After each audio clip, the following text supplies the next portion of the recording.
Welcome to You Pod to Win the Game. I'm your host, Charles McDonald, not Robinson. He and Jory Epstein are both out today. I don't know where C-Rob is, but I know Jory's in Miami covering Dolphins camp and trying to see what Tua's looking like going into his second year under Mike McDaniel's system. But I still have another guest with me today, Frank Schwab, Yahoo football extraordinaire. Frank, how are you doing today? Talk to the people. I'm good. I get my football nerd card taken for this, but I'm so over the preseason. I want these games to count. I am not. I can't lie. I'm done with it. I'll watch these week 3 preseason games, write about them and all that. But to be honest, just because just me and you talking, right? I am just Yeah, over the yeah. preseason because It's I'm just okay. so ready. We got 14 days, 15 days before the games kick off for real. I'm ready for it. No more need for me to see 4 stringers. Although I guess Monday night's game was good. So I'm about to say we'll get to that because I'm going to chastise you in a yeah. minute for that take. But before we get to that, we have something actually important to talk about. And before we talk about this, Frank, I want to ask you a question. Are you a fan of mayonnaise? I hate it. I think it's gross. It's no. I'm a no No. mayo guy everywhere I go. And like whatever, like even places that don't offer mayo, I'm like just to make sure no mayo on that, right? Like, I mean, come on, don't tell me you're a mayo guy. Who's a mayo guy? In the right context, it can be good. But I Eh, say that to tell you this, that Will Levis, the rookie quarterback for the Tennessee Titans, has received a lifetime sponsorship from Hellman's Mayonnaise, which is. does he actually have to eat it? Like, does he get like those big vats sent to his house? You know, that you go to like Costco and stuff. Do you remember how Will Levis was like announced to the football world?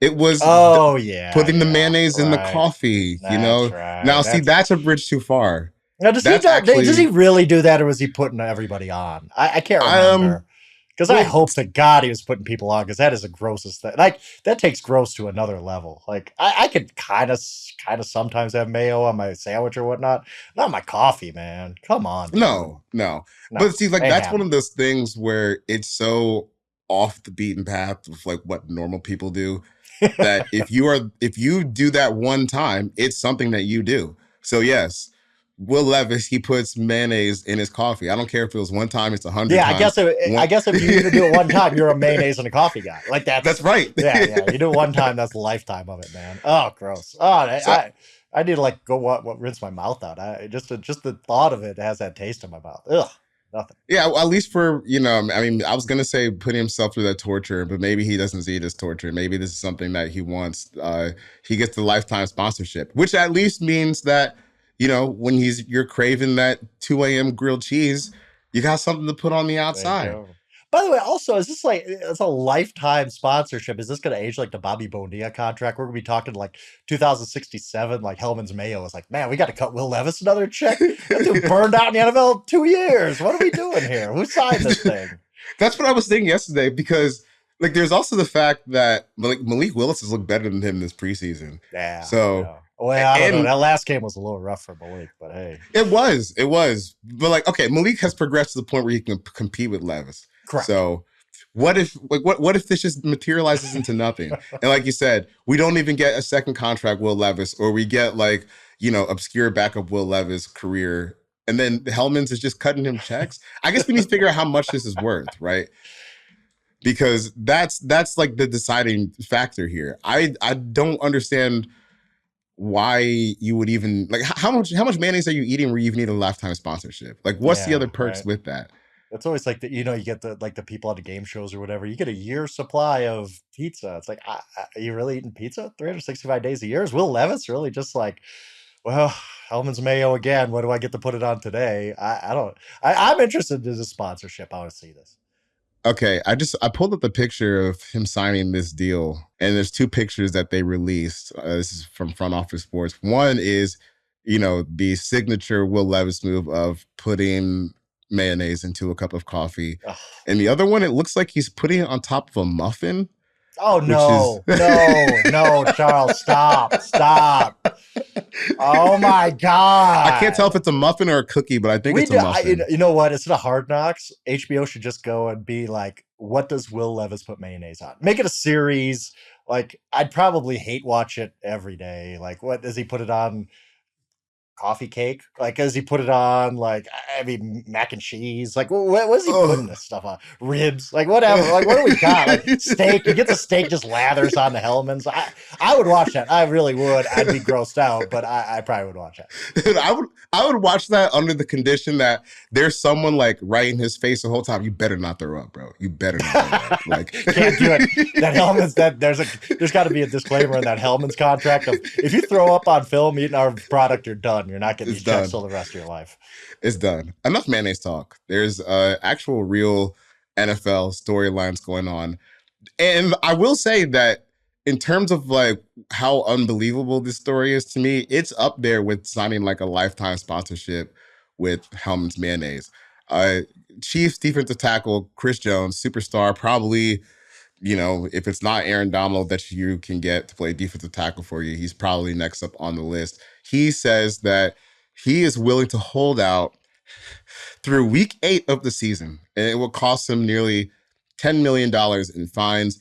For those of you who don't know, when they redid the CBA, the collective bargaining agreement at the start of 2020 season, something that was also pushed into the CBA is you basically can't hold out unless you're willing to eat a massive financial fine of $50,000 a day. Chris Jones, who is seeking a new contract that is reportedly worth up to $30 million per year or worth $30 million a year, to this point has eaten $2.1 million in fines, which is baffling to me. Because right? It's crazy. It's crazy. Even if you're someone who is making as much money as Chris Jones, losing $2 million over the course of a few weeks is... that's still a tough pill for me to swallow. And if he does hold out through week 8 of the season, that would cost him nearly $10 million in fines. $10 million in fines. And you're asking for a contract that is going to pay you $30 million a year, which I think he has a case to get that contract. But even then, like, that's a third of your annual value, dude. I don't know. It's a lot of money for me to look at and just kind of burn. Frank, what are your thoughts on this? My guess is that Chris is doing what he can for leverage the whole week. Right. He ain't eating $10 million in fines. Come on. I don't believe that. I don't think you believe that.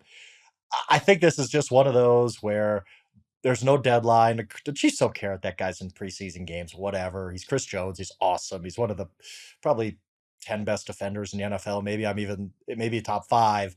I believe that Tuesday before the regular season opener, maybe a little earlier because they got the Thursday night game. It's okay. We came to this agreement that maybe not $30 million a year because that is steep for a non-quarterback, but something that makes Chris Jones happy. The fines just get forgotten about. They don't have to enforce that, I don't believe. They can kind of sweep that under the rug. Chris Jones will be in the lineup week 1. Maybe I'm just being a little too optimistic about guys like him, Jacobs, Bosa. I just feel like because, and the NFL did this because like the Vincent Jackson thing, you remember that. Everybody who's a football fan at that point remembers that Vincent Jackson held out to like the last possible moment of like, I think it was like week 12, came in, played the last 4 games, got his accrued season.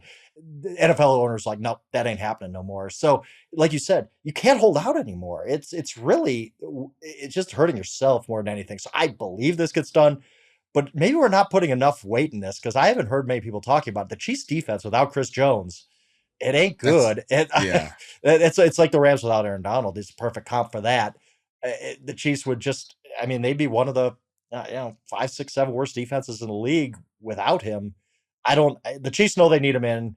Chris Jones knows he can't take on $10 million in fines. I just think this thing gets done. Yeah, I will say, just to correct one thing, they did, like owners, they retracted their own ability to waive fines in the last season. Did they? I did not know that. Okay. Yes. Right. So he's eating this money. I did not know that. Okay. He's eating this money. And it's not even a spot where, because, the old way used to be, you don't show up, but you get these fines and then you show up and they say, all right, well, we'll waive the fines. Everything's cool. You're back. We want you back. We're all good. But now he's actually got to eat this money, which I think is going to make it less likely that he sits out until week 8. Because then what's the point of holding out for $30 million when you're giving up $10 million of it? Like that's nonsensical. So right. I hope Chris gets paid. He's awesome, but There's just these guys don't have leverage with holdouts as they think they do. Yeah. And that's a $10 million. No, there's no like after taxes for that where I'm really paying like a $6 million. No, that's a $10 million 10 million flat off the rate. top. Oof. Yeah. Yeah. Uh, so I look, I think something's gonna get done because, like you said, the Chiefs defense, they're kind of one of these defenses to me that's predicated on bend don't break at times. When you play defense like that, you need someone to go get sacks, go get turnovers, kind of cause those disruptor plays that kind of end up evening out to average or above average defense performance with the yards you give up along the way. So you can't start your season without Chris Jones if you're serious about running it back for a title. So I imagine that this is going to get done within the next, let's call it 2 weeks. Let's real quick, not to totally sidetrack this on a game that's happening in 2 weeks, but let's say Chris Jones doesn't show up week 1. I mean, it's possible. Did they lose to the Lions? I mean, the Lions are feisty already. Is it possible the Chiefs would be on upset alert if Chris Jones ain't in that lineup? That's like we said, different Chiefs defense. I don't know. I think they'd beat the Lions, but let's just say I'd have some plus 6.5 in my pocket at that point with the Lions. Yeah, and because that's the point where you can get into a game of keep away there because the one thing the Lions should do really well this year is run the ball, especially because their offensive line is going to be fully healthy this year. They upgraded at running back, quite frankly, by getting Dave Montgomery and Jahmyr Gibbs in the first round of the draft. So uh, that I don't know if I would go fully upset because I just can't bring myself to go all the way against Patrick Mahomes. But it definitely becomes dicey because if they can just sit on the ball for 40 minutes a game, then you're kind of asking Mahomes to get back into the Super Bowl theatrics that he had where, well, we barely have the ball, but we need to score a touchdown on every drive. And even for someone as good as Patrick Mahomes, that's a tough task to get through. And maybe this is Chris Jones' leverage. The whole Emmitt Smith was Sherman Williams was his backup and the Cowboys got out to that terrible start. Maybe this is Chris Jones saying, I'm not gonna be there week 1. Let's see if we can beat the Lions without me. And if they can't, be like, okay, where's that 30 million? Like, come on, kick it down. So yeah, we'll see what happens. But like you said, the $30 million for a defensive tackle, that's a tough pill to swallow, but he might end up having leverage if he sits out week 1. Going back to unwaivable fines here, that is probably why Jonathan Taylor is in this, part of the reason why Jonathan Taylor is in the situation that he's in, where he keeps showing up back to practice for a team that he has no intention of playing for. Because when you're still on your rookie contract, you can't eat a $50,000 a day fine. Like literally, you just financially, you just can't afford to not show up to work. So right now he's in Philadelphia with the Colts. They've given him permission to seek a trade. We'll see what materializes there. Stephen Holder of ESPN reported that the Colts are looking for a first-round pick in return or a sum of draft picks that equals out to a first-round pick. I just don't understand where he's supposed to go that's a better fit than the team he's already on, which is what makes this frustrating to me. Because if I'm the Colts, I understand he was hurt last year, but hey, 2 of the 3 seasons that we've had Jonathan Taylor available for a football team and he's been healthy, he's been like a completely dominant running back. And you would think with Anthony Richardson in the backfield, maybe you can make some magic happen.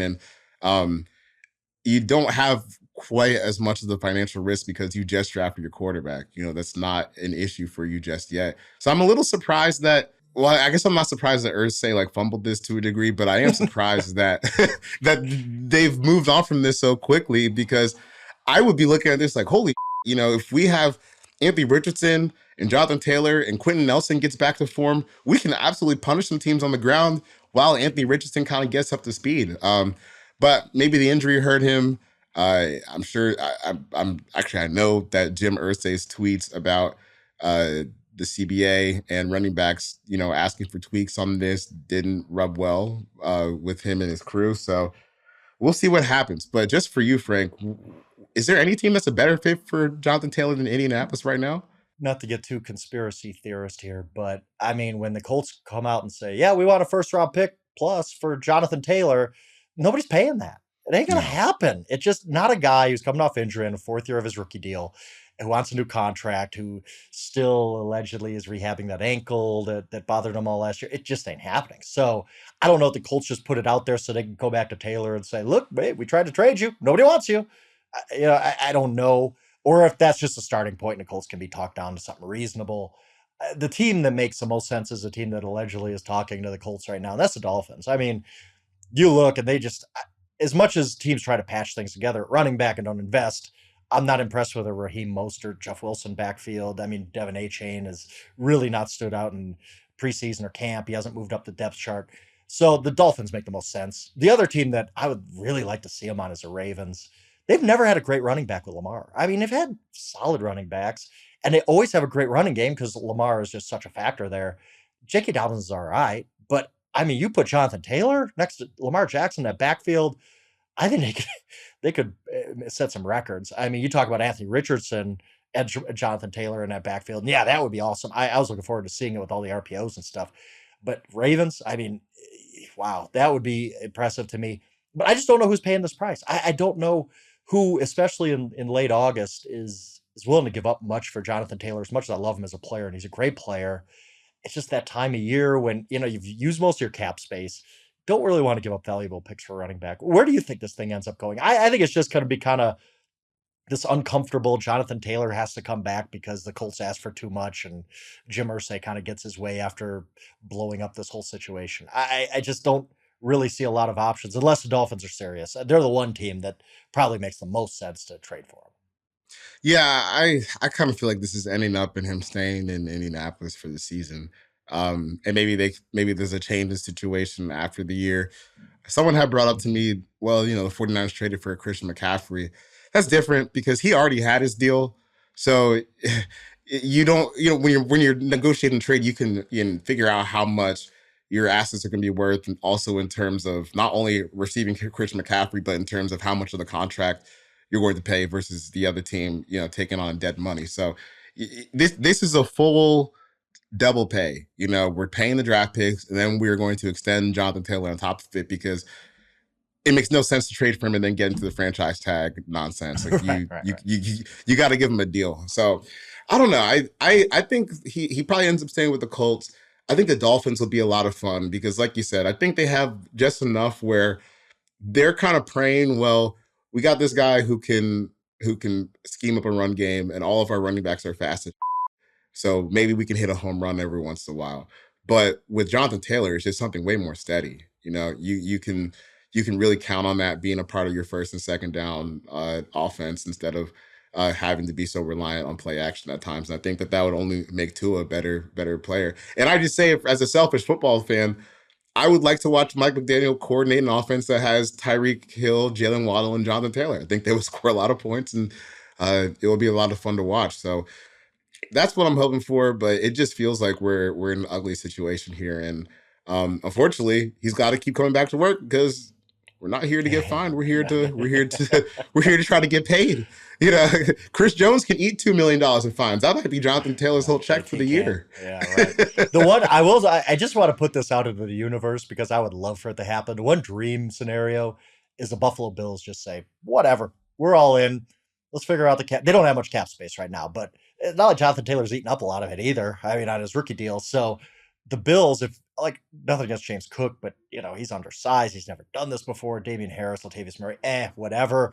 You had Jonathan Taylor in that offense.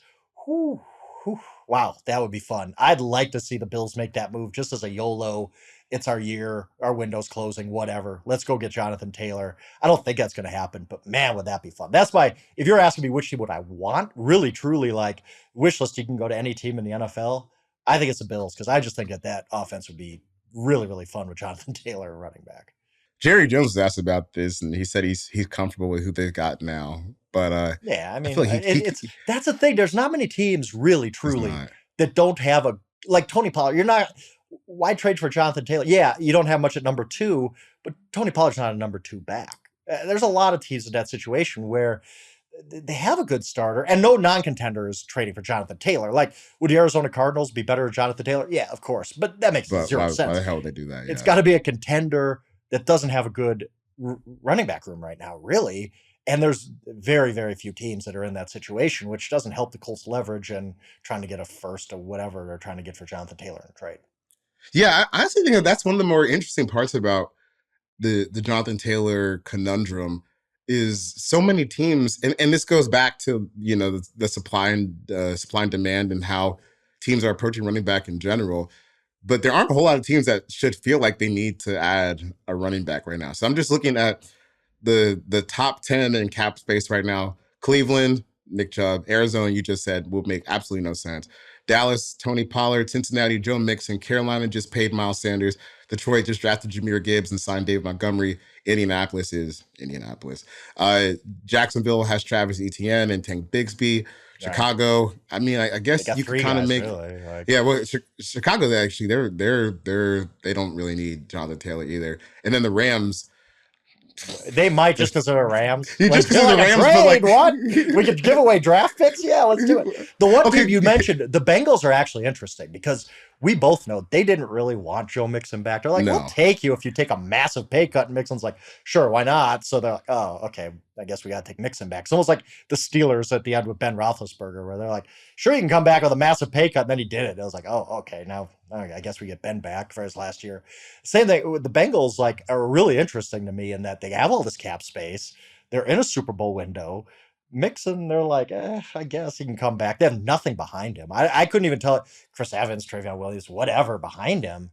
They actually make some sense. Like if they're just like, not a bad one. They're like, screw it, we're gonna pay Burrow soon. We got cap space now, though. They're actually kind of interesting in this race. They're a team that, and again, how much fun would that be? Jamar Chase, T. Higgins, Tyler Boyd, and you just add Jonathan Taylor to that mix? That'd be really, really nice. Yeah. And the Joe Mixon contract, is set up in a way where they're done with it after this year. Yeah, he's getting backup money now. If Joe Mixon's your number 2, you're like, yeah, we're paying him backup money. Now we got Jonathan Taylor as our starter. That actually financially kind of makes sense. It's almost like, paying Dalvin if you're the Jets. Like, okay, we paid him, but he's not, making a ton of money.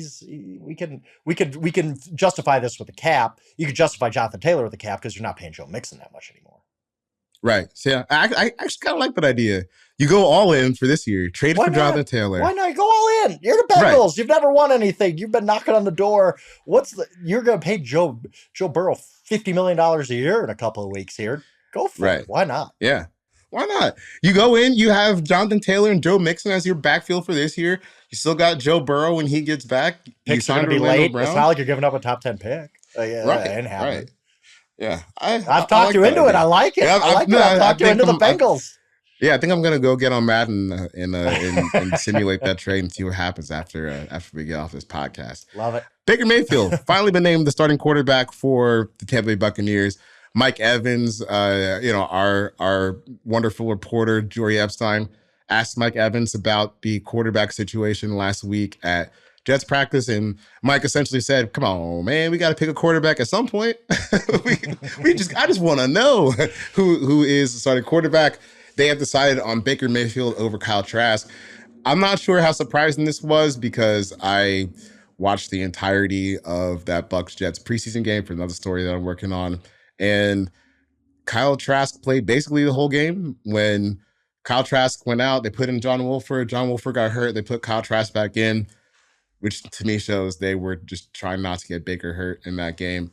I'm not really sure how much this really matters for them. I think it gives them a better chance of winning the NFC South, which is winnable. I think it's winnable for all the teams, but whatever. Whatever. That is exactly the answer. Whatever. You watch Kyle Trask in that preseason game, and for the first quarter and 10 minutes, it's like, are you gonna throw anything beyond 5 yards? Like, you're just checking this thing down the whole time? He opened it up a little bit. He actually played okay in that game, but yeah, Baker played pretty well in the first preseason game, I thought. But whatever. Like, this Buccaneers team still does have some dudes, but I can't see them competing in the NFC South. I like your Falcons a lot more. Saints, I think, are going to be pretty good, actually, if Derek Carr continues this as he looked in the first preseason game. Yeah, it's just a whatever. Like, the Buccaneers knew this was coming.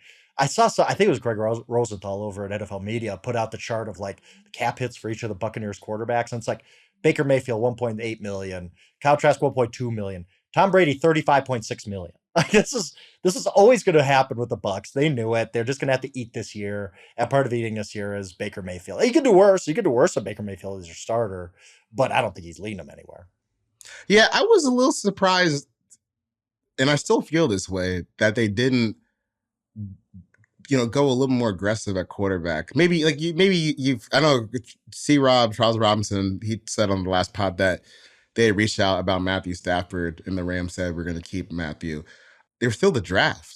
And there were prospects valued highly enough where teams were trading up to go get them. I thought it was a little interesting they stayed put because the rest of this roster is not it's not It's not terrible. bad. No, it's not. They still got a lot of dudes from that Super Bowl team. Yeah. So maybe you go up, you get a rookie quarterback, and then you still have an infrastructure in place that's kind of set in stone for this year. You eat that dead cap hit from Tom Brady, and then next year you're like, all right, well, we have a guy. We don't have a first round pick, but we have money again, and we still have a base of a good team. I was a little surprised they stood pat, but as a Falcons fan, I do appreciate it. Yeah, I just don't think they wanted to invest. Like you get into Mac Jones situation where you're like, oh, we got a first round quarterback, but I guess Yeah, they or you're just trading two look first round picks to get to the try to get top. yeah try to get Drake May, try to get Caleb Williams, which I don't think they're that bad. I don't think they're bad enough to get Caleb Williams like everybody's saying. Yes, everybody's reaction to the Baker Mayfield gets named starter was like, oh, they're going to get Caleb Williams. Like, have you seen Arizona?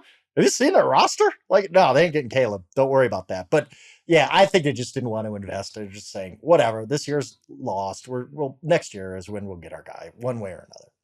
They feel like a team that's kind of a year or two away from just a blow up. Where Right. It really didn't make much sense. They should have just been like, whatever, we're trading everybody. You want yeah, Mike Evans, yeah. come and get him. Like you want Chris Godwin, come and get him. But they just kind of went halfway with it, and I think they should have blown it up. To your point there. Speaking of blowing up, did you see John Harbaugh's press conference after I the did Ravens not. lost to the No, I did Commanders? not. I went to bed He actually. went on an impassioned speech, basically, because someone asked him about how much the streak matters, and he called out some journalists for saying that preseason games don't matter. Oh And basically God, really? said, "Yeah, I know, Wait, I really, know, I John? know, I Really, know." John? I gotta say, it did speak to my inner caveman, to a degree.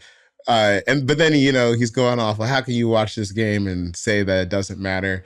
And I feel like we need to change some of the language on this. The games don't count, but clearly they matter. You have to care about that streak. Once it gets to that size, 24 straight games. I don't 24 is care if these. crazy.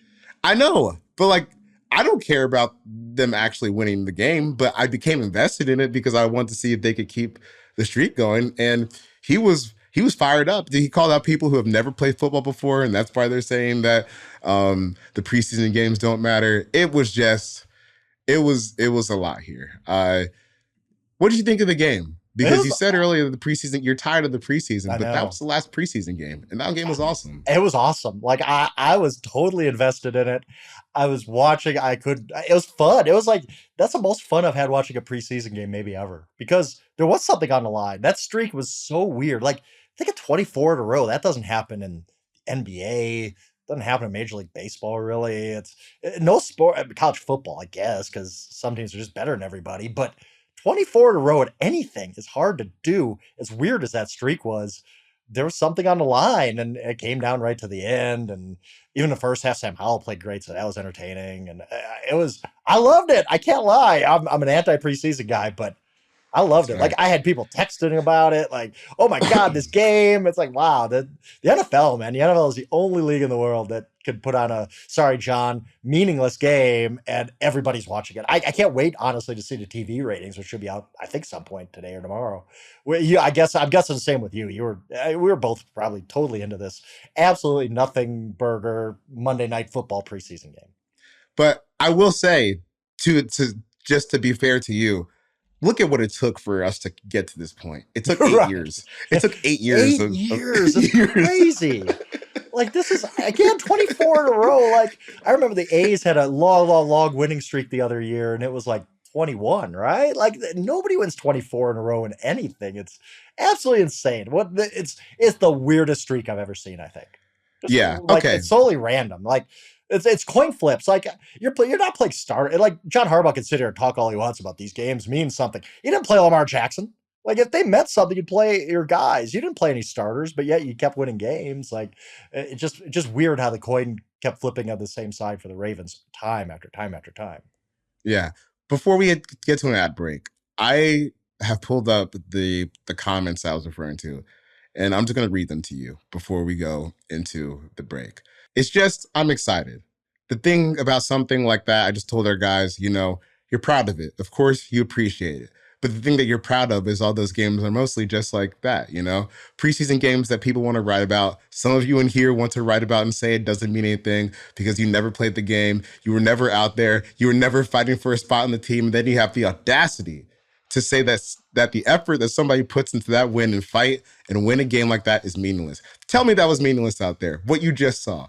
If you like football, was that a meaningless football game? I can't respect anybody that says that because the effort these guys put into it, that's what you're proud of. That's why I'm so proud of these guys for the way they fought. It doesn't matter win or lose. It matters. It matters the way they went about their business tonight, and I'm proud of them for that, and I always will be. Sounds like you care about that game. Sounds like it wasn't very meaningless, John. I guess he cared. Hey, by the way, I respect all the guys fighting for roster spots for sure. Yeah. It's mostly just like nobody, whether you win or lose, except for, I guess, the 2015 to 2023 Ravens really don't care about the result. Yeah. But okay. When we get off the podcast, you need to find this video because you can see as he's getting asked a question.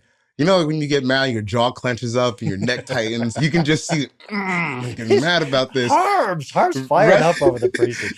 The same guy who was willing to go for it on 4th and 3 is going to go for 2. It was honestly like he was coaching, like, I just want this streak to end. What can I do? Like, I'm going to go for 2, and we really shouldn't. And then his offensive lineman has a false start, and he got to kick an extra point to go up 8. Like, I don't know. Harbs. This is the beautiful dichotomy of the Harbaugh brothers, where they are both crazy as hell. But John and Jim, they express it in different ways. Jim will be the guy who's going to a high schooler's house for steak and milk and trying to recruit them and sleeping over at their house. Right. That's getting Jim suspended for 3 games. Hey, good job. Get suspended for 3 games for being the nut job. John's craziness shows up in, I need this 8-year preseason game streak to stay alive. And when someone asks me about it, I am going to do everything in my power not to flip my in front of these reporters. So you got to appreciate for what they are. So we'll be back with a little bit more preseason talk after a word from our sponsors.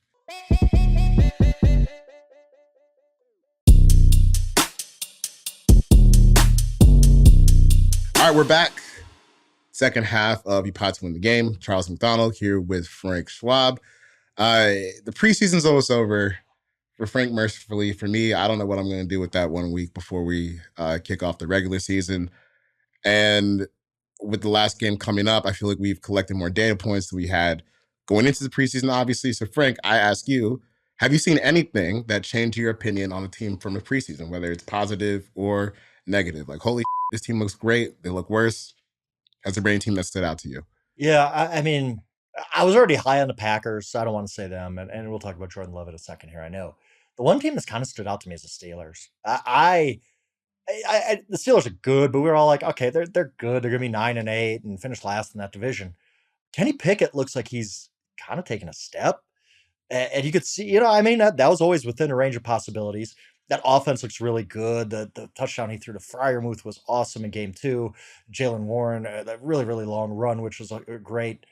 And you start to think like, I try not to take the preseason too seriously because there's a lot of false positives, right? Like you're seeing a lot of things that are like, whoa, this is going to be really good. And then and defenses start blitzing. And it's like, oh yeah, that was just a mirage. I remember way back when I started one of my first years at Yahoo, I remember watching Brandon Weeden, of all people, former Browns, old man, first round pick. And he tore it up in the preseason. He was balling. And I was like, wow, the Browns are going to be good. Brandon Weeden's going to be awesome. And then Nah, that was just preseason football. So I don't want to get too excited about Kenny Pickett and the Steelers, but given the track record of Mike Tomlin and how great of a coach he is, given how they finished last year, the Steelers are one of those teams where I'm like, maybe I've been underestimating them, and this team's going to be a lot better than I think, and maybe not finish last in this division, maybe make the playoffs, even in a tough AFC. They're the one team to me that I'm kind of like, I'm going to keep an eye on them early in the season. I might be too low on them. Yeah, that's a good one. And I was thinking about this during the game on Monday night, but I was kind of reminded there's been so much with the Commanders going on, that I've kind of forgotten about like the actual players on the team. You get so wrapped up in this Dan Snyder nonsense. Their wide receiver room is really freaking good, dude. Like, and even I know like the Ravens, Miami Brown, who like we've given up for dead. It's like, yeah, he's still got a role. Like he's not bad. Yeah. I was watching that game on Monday night, and I know the Ravens, they were, in a game that really matters, they were playing no starters at all. But to me, it's one of those things where you like to see the guys who are good dominate the guys who are bad, like kind of do what they're supposed to do. And Terry McLaurin and Jahan Dotson, those guys were tearing it up against Baltimore on Monday night. So I think when you look at what's possible for their season, you're kind of in a transition stage where your coach is on the hot seat. You're still starting, what is essentially a rookie quarterback, and Sam Howell coming into his second year, and he's going to be the full-time starter this year. To me, it kind of changed what I thought was possible because they have the wide receiver talent to maybe get away with some things that other teams can't. And I think that they just had so much of managerial mess that the roster that they've built has kind of flew under the radar, but it's not really a bad collection of players. I don't think it's a team that can go out and win the NFC East, but if Sam Howell can just be competent this year, they should be able to find their way into the wild card. And I think that Dotson and Terry and how they looked on Monday, and like you said, Miami Brown being your wide receiver 3, that's a pretty good spot to be in. So I think those guys are going to cause hell this year, and I don't know, maybe the Commanders will be a little more frisky than I thought. Yeah, I mean, and their defense is good. That defensive line is legit. I think Chase Young, I haven't given up on him yet. He's in a contract year now, so we're going to see the best Chase Young's got left to offer if he's got anything. That defense is pretty good. I respect Ron Rivera as a coach. I really like him. And like you said, like it wasn't just Sam Hall putting up numbers, right? Because you're going against backups, as you saw, as I saw. He's back there. He's going through his progressions. He's confident in his throws. He's making strong reads. I just liked everything I saw out of him. We know, like, look, Sam Howell 2 years ago, we thought this guy's going to be a top 10 pick in the NFL draft. And then it just went totally sideways for him. He ends up going in the 5th round. But what if he's closer to that first round prospect we thought 2 years ago? I mean, that would be such a big deal for the Commanders. I agree. The most bet team to make the playoffs over at BetMGM is the Commanders. The Commanders are the most popular team in the whole, like, will they make the playoffs? Won't they make the playoffs market? And when I saw that, I was confused. And I started looking at it and I'm like, I can see where people are coming from here. I like the Robinson Gibson running back combination. Again, good coach, good defense. If Howell's competent, yeah, I like that call of the Commanders. I think that they could be a team. I think they finish ahead of the Giants this year. I'll put it that way. I mean, Ooh, that's yeah, spicy. I mean, right? Like, I think the Giants regress. I think the Commanders get better. Like, I can't get them to the top 2 just because the Eagles and No, Cowboys might be the 2 no. best teams in the NFC, but I think they're going to be good in that wild card race the whole year. NFC East is back, man. This It is really this is is, yeah. exciting They're time. 4 good teams. Like, I say that I think the Commanders might finish ahead of the Giants, but the Giants might be like, 9, 8 wins, whatever. They're not bad. It's just that I really kind of believe in the Commanders taking the next step here. I'm just thinking that there was a stretch where every time you saw like an NFC East primetime game, at least for me, I was like, oh, come Oh, on. every time, right? It's like, oh my God, we get another Giants When Washington Washington, game on Sunday yeah, night. Please stop. when Washington was bad, remember, Philly's back on top now, but they went through a little rough stretch there, like in between Wentz and Hurts really taking off. Um, and then, Cowboys are always they're due for a stinker anytime you turn the TV on, even if the roster's good. So And I'm glad Washington that and we got. Giants have basically been bad. I mean, since Yeah, I like mean the the Giants. second Eli Manning Super Bowl, both of those teams have been bad. Trust me, I covered the Giants. I'll Yeah, never forget yeah. this. Like I covered the Giants when they tied a franchise record for most losses in a row, and I remember we're standing outside the locker room before we're allowed to go in and ask guys questions, and as we're standing outside, guys are literally walking out of the locker room before we can even go in and ask them. So eventually they let us in, and it was just Jabril Everyone's, Peppers. Jabril Peppers just everyone's standing there. showered and Just gone. You love those teams. Yeah. yeah. Yeah. Well, some of the guys hadn't showered. Like they literally just threw their clothes on and just bounced before we could ask them any questions about it. But I think it was just like Jabril and Saquon in there answering a couple questions about it. And then we were like, all right, I guess we're all using the same quotes today. And let's get out of here with some talk about the young quarterbacks in the league.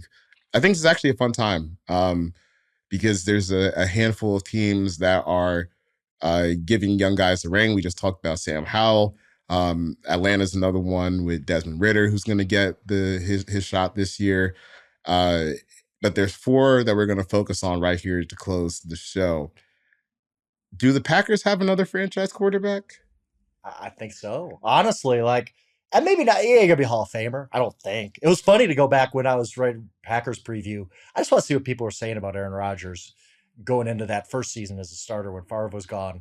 And so many times I read something akin to, well, Aaron Rodgers isn't going to be as good as Brett Favre. We know that. So who knows? Maybe Jordan Love will be the next Hall of Famer. I don't know. I don't think so. But he's looked good. And, I get asked because of the betting stuff whenever I do, radio things. They always ask me, what team are you on? What team do you like better than everybody else? My answer is always the Packers. I think the Packers are the team everybody's sleeping on. Win total of 7.5. That was the easiest ticket I punched all year. I think the Packers are good. I not just like they could be feisty. No, I think the Packers could win that division. I think they could easily make the playoffs if the Lions are great as a wild card. And it's because they don't need Jordan Love to be a top 5 quarterback.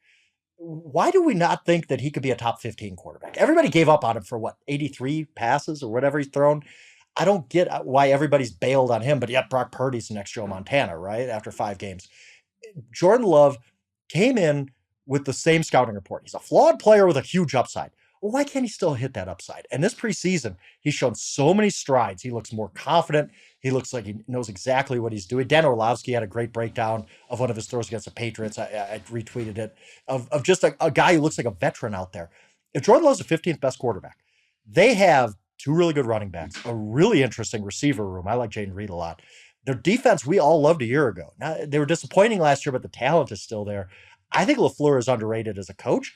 I think the Packers are going to be really good. And because Jordan Love looks like, again, maybe he's not going to be top 5 quarterback or anything this year, but he looks more than competent to me. I assume you see the same things because he just looks so much more improved than the last time we saw him in the preseason. Oh yeah, he looks great. The physical upside, it's kind of an interesting test case where you have this guy who's at Utah State. I was not a fan of his film. I thought it was like, this is just a dice roll to see if you can develop a quarterback that has like clear physical traits, but basically everything else needed to be worked on. And now what? That was the 2020 draft. So we're coming up on what will be his 4th NFL season, which is kind of crazy because he's, like you said, he's thrown like 83 passes or something like that. But to me, what this kind of looks like is, okay, you actually got to work with your coaches as a starting quarterback for a whole year, like because Aaron's been gone.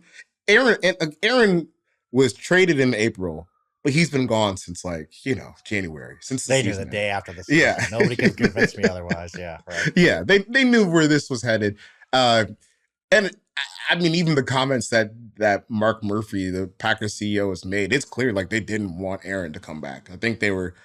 There were some people in the organization who were like, yeah, he's still a good player, which I do think he is, but a lot more people were just, it's time. This is getting to be a bit much.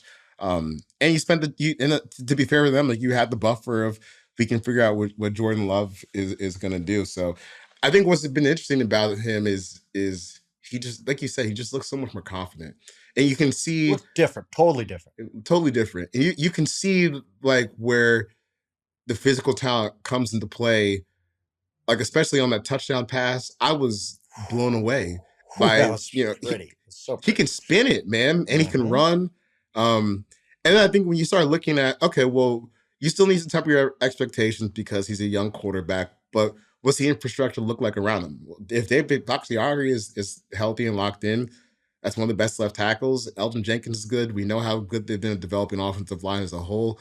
You got 2 great running backs in Aaron Jones and AJ Dillon, and then some dice rolls at receiver where we'll see what happens with Christian Watson this year, if he can keep up the insane efficiency that he had last year. And then you added, Jaden Reed and 2 guys at tight end. So it's not like it's a bare cover for him, and where your veterans are really along the offensive line and running backs. That's kind of where you want to stabilize a young quarterback. So I'm excited for him.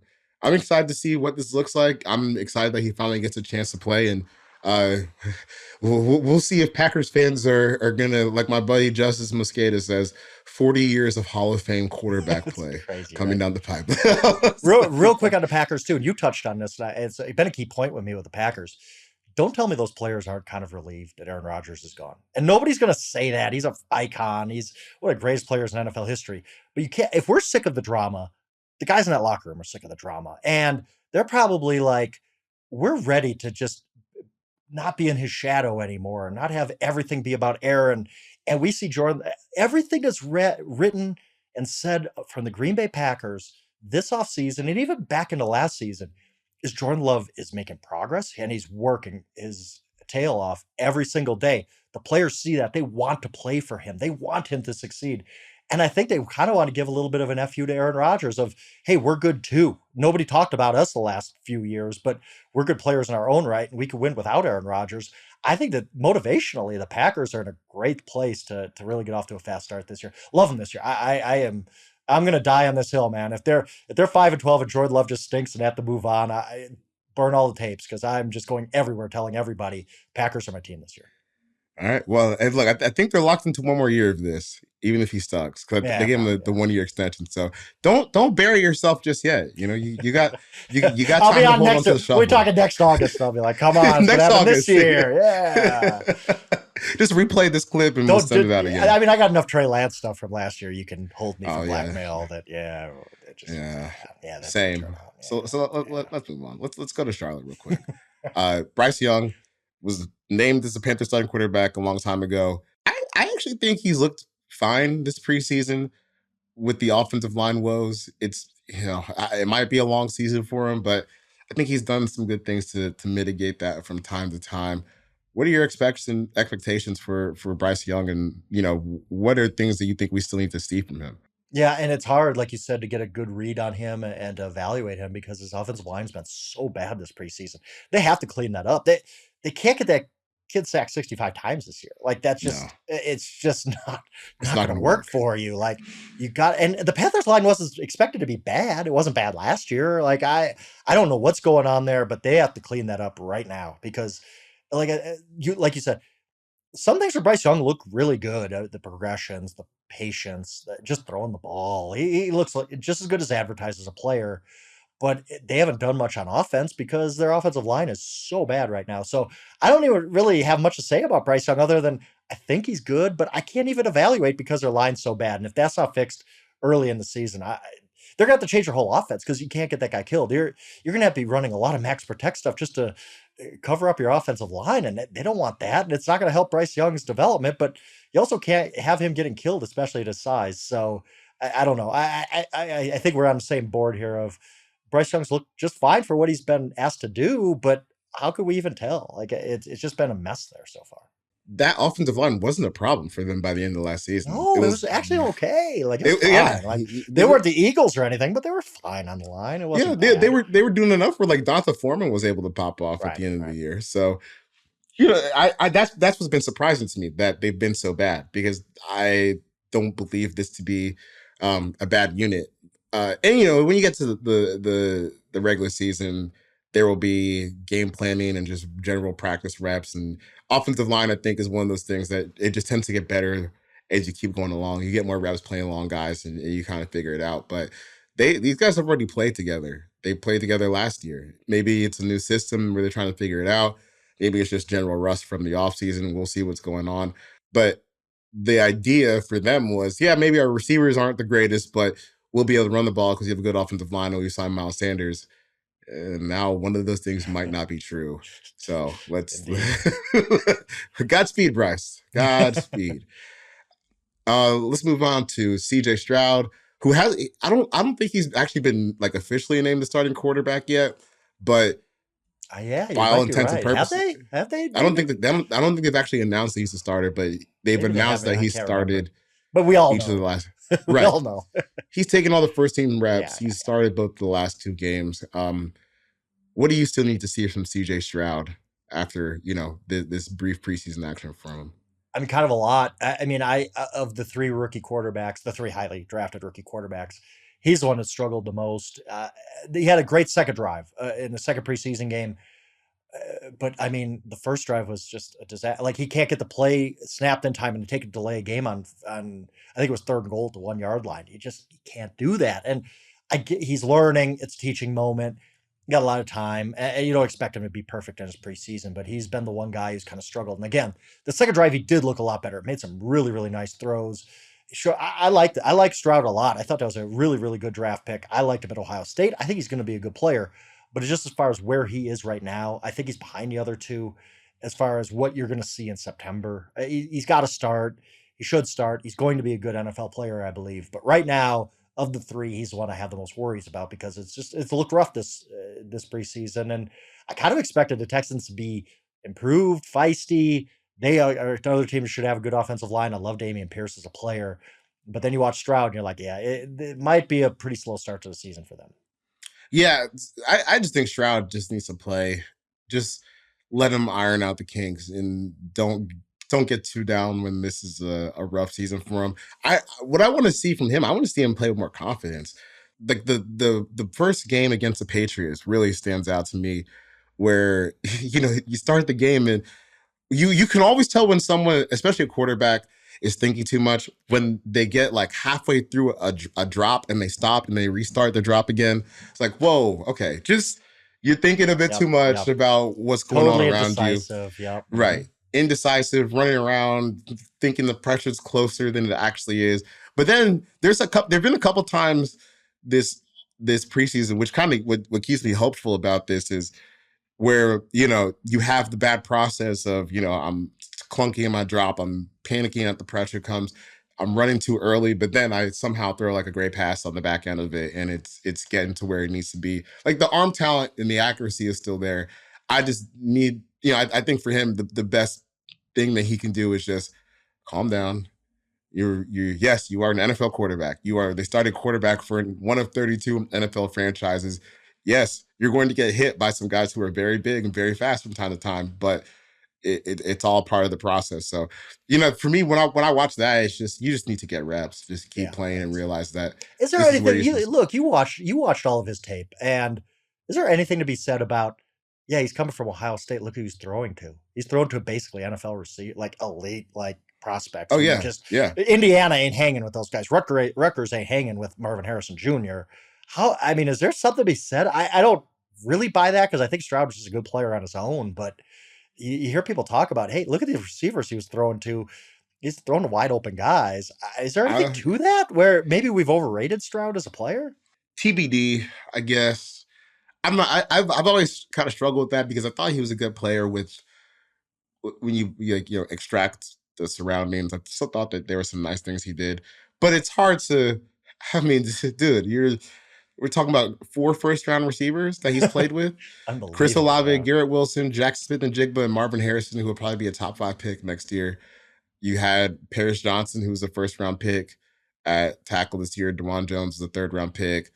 Luke Weipler was another draft prospect across the offensive line. I mean, it's about as good as it gets, really. It's like some of those Alabama quarterbacks where you're just like, they're 5 yards beyond the receivers are 5 yards beyond all the cornerbacks. How could you evaluate the quarterback, really? I don't believe that, by the way, but I've heard that pitched out there, and it makes you think. It's like, maybe Stroud's a little overrated because of who he played with. I don't believe that, but like you said, TV, we will see. Because I honestly thought that Houston maybe could leap into like the feisty tier category where we're not winning a whole lot of games, but we're kind of a pain in the ass to play every week. But maybe I need to even temper expectations on that. Maybe this is going to be a situation where they look back when the season's over and say, oh, we traded our 1st-round pick to Arizona. No, they should be saying that already. They should have been saying that on draft night. I'll die on that hill. Jeez, what a bad trade that was. Yeah.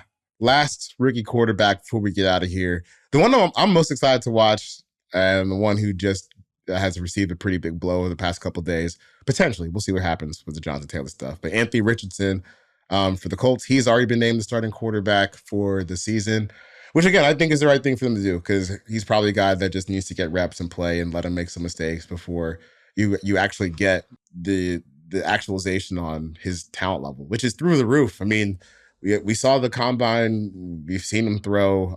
I think he looked pretty solid in the game he played against the Bears. So what are you looking for from Anthony Richardson as, he gets his NFL career started with the Colts? Yeah, and the first thing you notice, I mean, he only played one game. He didn't play against the Bears last week. But the first thing is just, whoa, this dude he's enormous. He's just a big, quarterbacks are big dudes anyway, right? Like, we don't realize that. Like, we don't realize that Peyton Manning is a behemoth. Like, he's a giant massive human being.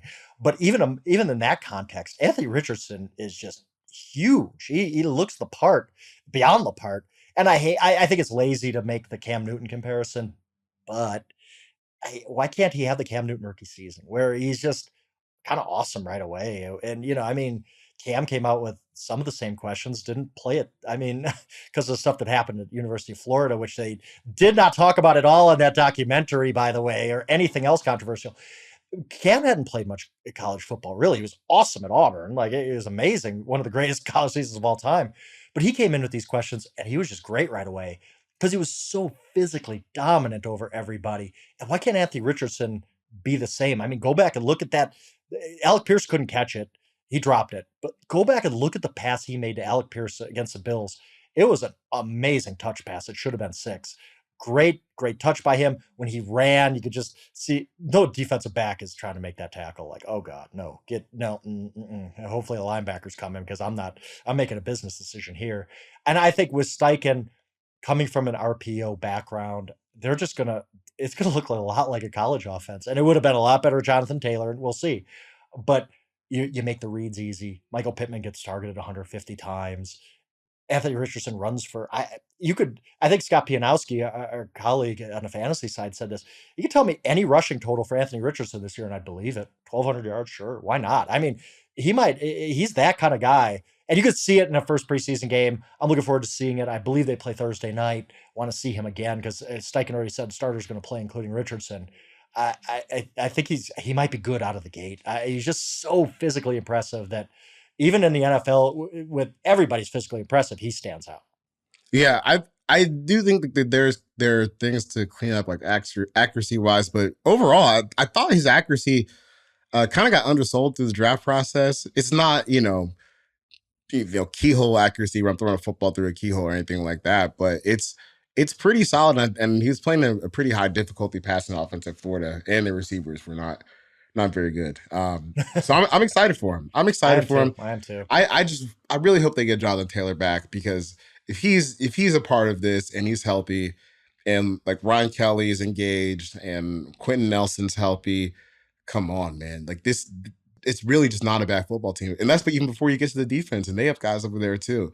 A year ago, I thought the Colts were winning the AFC South, and I was dead wrong. But a lot of that talent remains. They just replaced the corpse of Matt Ryan with somebody who can actually play this year. And yeah, again, I mean, it's Jeff Saturday's not your coach anymore. Yeah, right. And this is why, again, not to go back to Jonathan Taylor again, but this is why the Colts, Irsay just being a crazy man, really hurts them, because at some point, rational minds should say, what do we need to help out this rookie quarterback who's our franchise guy? We think he's going to be a superstar in the NFL.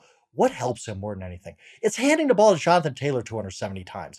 So why get caught up in this whole, like, we're never going to pay Jonathan Taylor? Well, can't you figure this out? Can't you be adults and sit down and not go on Twitter and napalm everything and screw up the whole relationship?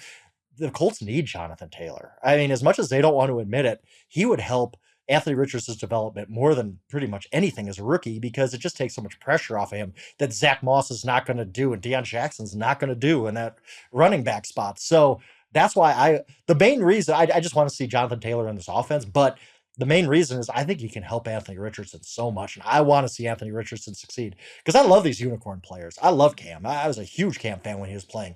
Guys like Gronk or whoever, just these guys you don't see that often. You don't see Anthony Richardson. Yeah, you don't. Anthony Richardson is kind of a man among boys. It's weird to say that about an NFL rookie, but what is it? What did he weigh? 247, 244, and he's running a 4.4. It's just he's ridiculously talented. I don't want to see him fail with the Colts, and Jonathan Taylor could be part of helping him succeed. Yeah. Okay. I don't think this is an original take for me to have. If Jonathan Taylor is available for them this season, they could have the best rushing offense in football.